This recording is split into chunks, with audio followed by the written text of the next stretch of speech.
Are you somebody who suffers with anxiety?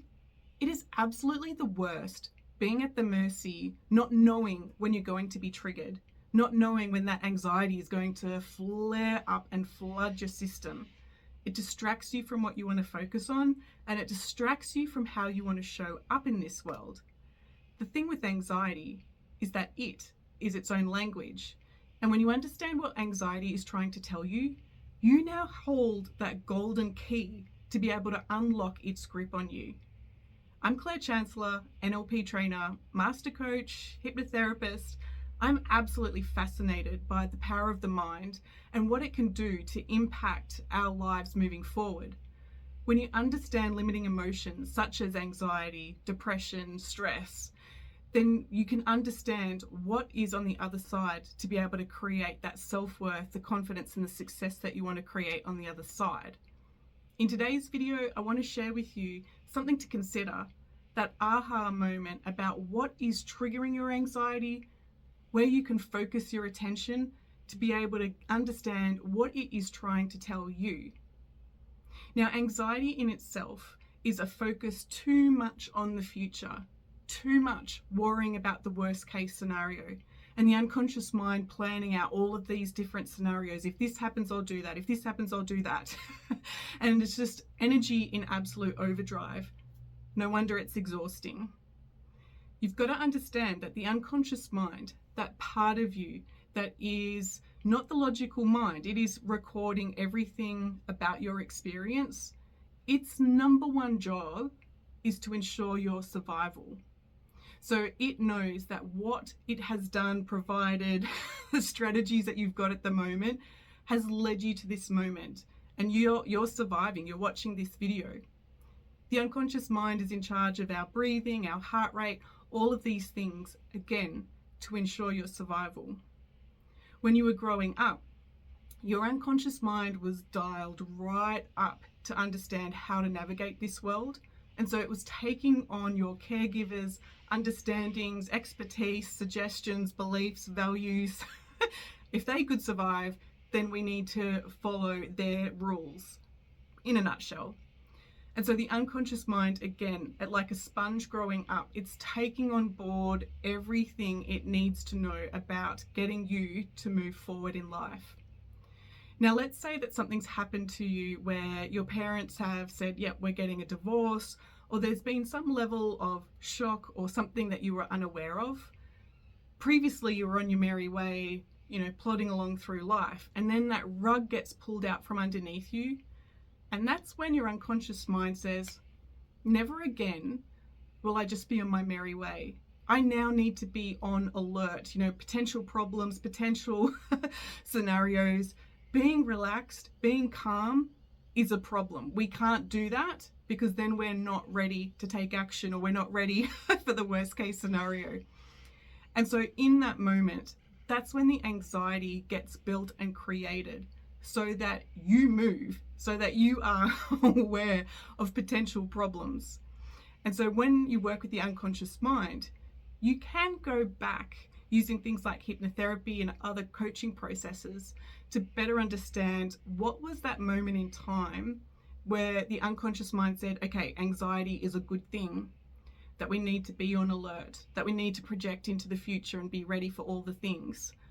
So you can go back in time and have a look at what was the unconscious mind focused on, what are the learnings there, and also with this adult perspective, have a look at what the unconscious mind didn't take notice of. As a quick example, somebody may have an issue there with anxiety around eating and food and all sorts of different things. And the unconscious mind says, this food creates stress. When in potential, the arguing in the background, the parents yelling, or the tension going on in the background when you were little was actually the problem.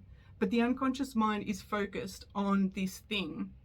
So then it now says, okay, food is an issue. We need to have anxiety around food.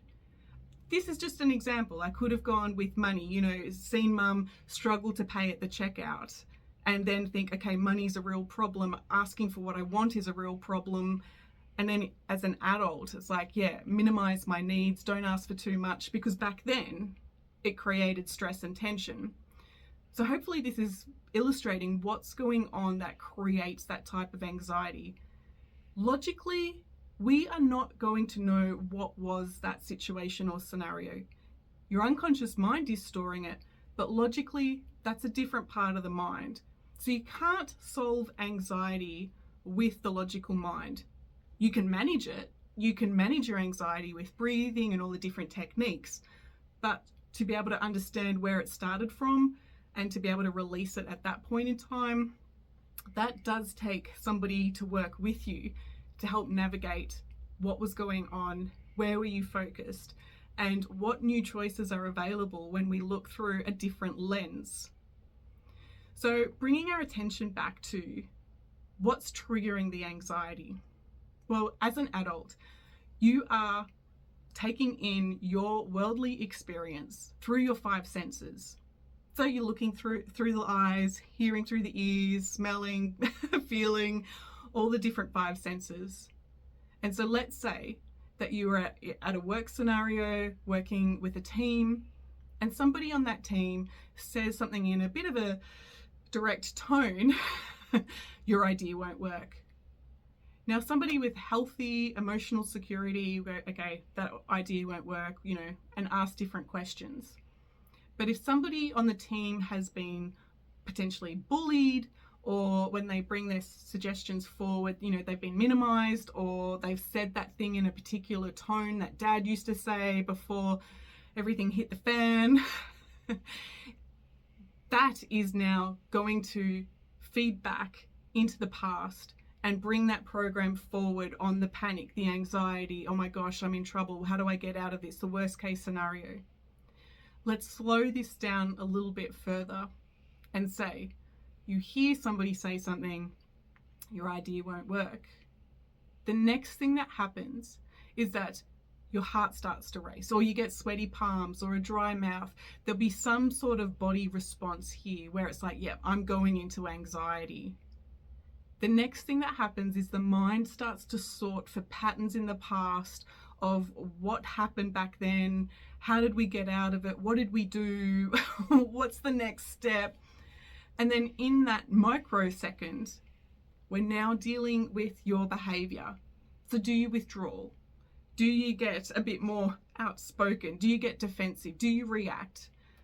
And now we're in the chain of events, right? We're in the chain of events of anxiety that's all from a sense that you've picked up on something. The unconscious mind said, oi, we don't like this. So you hear something, your heart starts to race, you start to go back into old programs and beliefs, and then you're now dealing with the behavior. At that point in time, you have to let the anxiety just run its course. Go cry in the bathroom, or go do whatever you need to do to come back to center. However, outside of that moment, when you go home within self-coaching or coaching or healing or whatever is your modality of choice, that's when you need to actually slow down the movie of your mind and notice that the trigger in this example was hearing somebody say something, was the tone, was the interpretation that you put to that statement.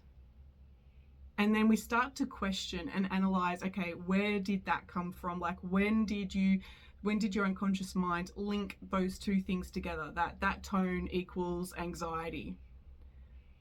When you work on things like that, we are now laser focused in to resolve the grip that it has on you, rather than you being at the mercy of the anxiety, which is fabulous, because a lot of the time you can go to counseling and do all the things for like 12 months to try to manage it and solve it. And there are tools, and I've seen this countless times with many, many, many cases, where they get their freedom back. They're no longer at the mercy of hearing somebody say something in that tone. They're no longer at the mercy of somebody else saying something or doing something, and they lose their power.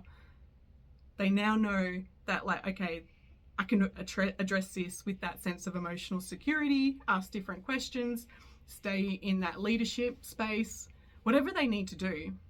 So instead of identifying with anxiety, instead of saying like, yeah, I have anxiety, they've now worked through it so that their identity shifts, their head held high, and far more in that empowered state. So when we're working with things like anxiety, we want to be able to narrow down what is all of these things down to that trigger and be able to access the unconscious mind to when it linked that problem to that sense, hearing something, seeing something, feeling something. Now, the interesting thing with working through anxiety, I've seen this too many, many times, is that because the unconscious mind is scanning and looking when we're growing up to how does mum be in this world, or how does Nana be in this world, or teachers be in this world, how do I be to navigate being human? And so there may be a situation or scenario where you're little, you go into the water, mum goes, seeing that your head's gone under the water. And in that moment, the unconscious mind's gone, oh my gosh, there's something wrong with me, I'm not safe. I've seen mum's response. Not that you were scared of the water, but mum's response was enough for your unconscious mind to say, oh, this is no good. And this is where things like anxiety with cats, feathers, all of these, like I never had a thing with a cat, or I never had a thing with a dog, but I'm so anxious when they're in my presence. And it's like, yeah, you were responding to your mum's way of being, or your caregiver, whoever it is. And again, that's where we have to look at where the unconscious mind made that connection, that your survival was at threat. And it's like, okay, now I've got to create this neural pathway, this program that cats equal anxiety, or again, whatever it is. So my number one takeaway, my number one intention for this video is to give you something to consider when it comes to working through your anxiety, is that it doesn't have to be this massive, massive big journey. Can be uncomfortable, but when you move through it, especially when you know what to work on, then you're no longer managing the anxiety, because those neural pathways aren't zipping from cat to anxiety. It's like, no, it's like cat is now friend. You can definitely do that work, and I've seen it done time and time again. It's always, always a privilege and an honor to be able to help somebody work through that.